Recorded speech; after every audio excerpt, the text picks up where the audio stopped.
Former Chief Executive Leung Chun-ying speaks to TVB News on Article 23 and the Greater Bay Area.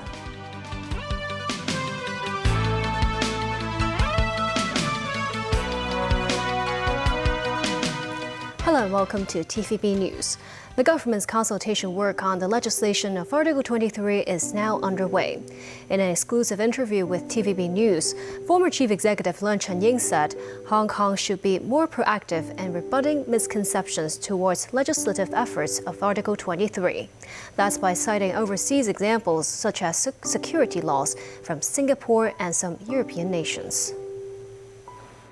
Less than 2 weeks left before the consultation period for Article 23 ends on February 28th.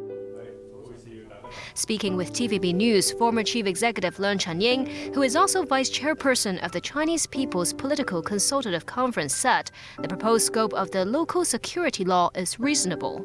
I do not think we are draconian at all. Unlike the Ministry of the Interior in Singapore, we don't give it to our Home Affairs Bureau to decide whether someone is in contravention with, for example, the Singapore Foreign Interference Countermeasure Act. It's up to the judiciary, which is independent in Hong Kong, to decide.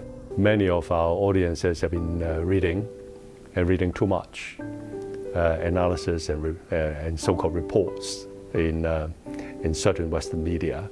One of the reports that have been gaining traction is by American economist Stephen Roach. He said, "It pains me to declare Hong Kong is now over in such strongly worded terms." Any ways to, rebut it? Do you think the government is doing enough to reverse such narratives? We live in a world that's full of competition. And our competitors obviously would use every opportunity to take things away from Hong Kong. And the best thing is to invite them to come to Hong Kong and see whether, for example, as some of Hong Kong's detractors, adversaries put it, Hong Kong is just another Chinese city. Leung said the government should be more proactive in rebutting misconceptions towards Hong Kong's legislation of Article 23 overseas. Leung also commented on the Greater Bay Area. He said a number of leading Hong Kong business organizations do not have enough presence in the GBA.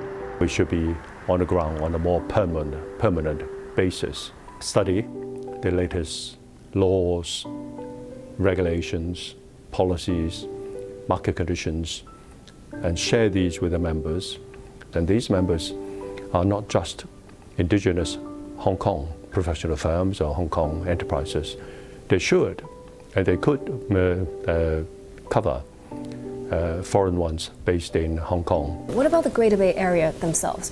Are they offering enough, facilitation and help for these foreign companies, chambers, bodies, organizations to, set up headquarters, have more, tax relief as well? It should be a two-way street. Non-Chinese Hong Kong permanent residents already have the privilege working in the Guangdong GBA cities paying Hong Kong tax rate and using a passport, a visa, stamping the pages could be cumbersome. And I think a GBA card would go a long way to facilitate the better flow of people from Hong Kong into Guangdong on a work basis. Sunday marks the 5th anniversary since the development plan for the Greater Bay Area was unveiled. Leung said expediting the implementation of the southbound travel for Guangdong vehicles can also help buoy Hong Kong's economy with more mainland travelers. And that's the news. Thank you for watching.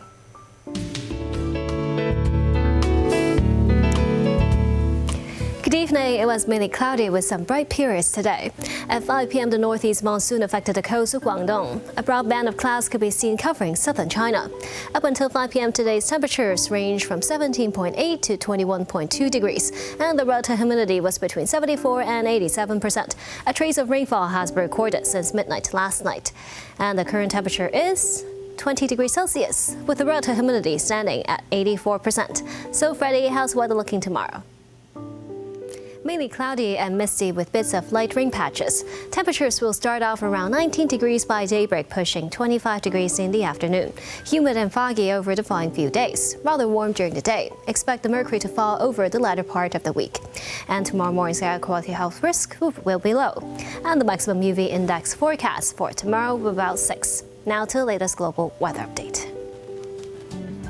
And that's the weather. Have a lovely evening.